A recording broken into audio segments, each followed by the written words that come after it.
పారాయణ బిగ్గరగా చేయాలా, నిదానంగా చేయాలా? బిగ్గరగా అంటే గట్టిగా చేయాలా, శబ్దం ఎక్కువగా వచ్చేట్టుగా చేయాలా, ఏదో ధర్మక్షేత్రే కురుక్షేత్రే అన్నట్టుగా చేయాలా? జానాబాయి అని ఒక ఆవిడ ఉండేది, భక్తురాలు. ఆవిడ చాలా భక్తురాలు అని ఒక మహానుభావుడు విన్నాడు. ఆవిడ దగ్గరకు వెళ్ళి ఆ భక్తురాల్ని చూసి వద్దాము అని బయలుదేరాడు. బయలుదేరి ఆవిడ ఇంటి దగ్గరకు వెళ్ళాడు.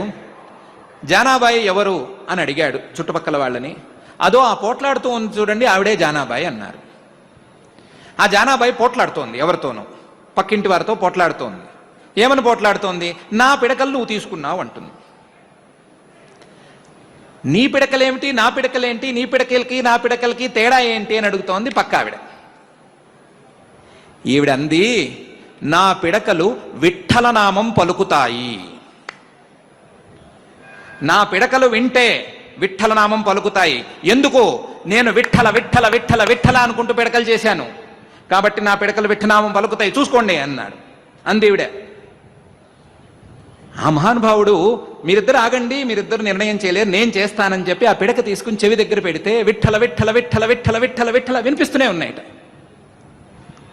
ఇది భగవన్నామ స్మరణ యొక్క మాహాత్మ్యం.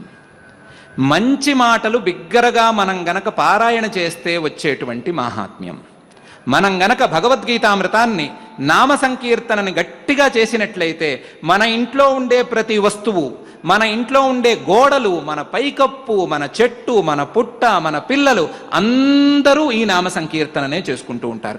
అందరూ ఈ గీతామృత పారాయణనే చేసుకుంటూ ఉంటారు.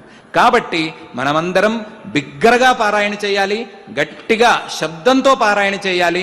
గొణగటం అనేది ఉత్తమమైన పద్ధతి కాదు అని తెలుసుకుందాం. ఆ భావనతో మనందరం శ్రద్ధగా పారాయణ చేసుకుందాం.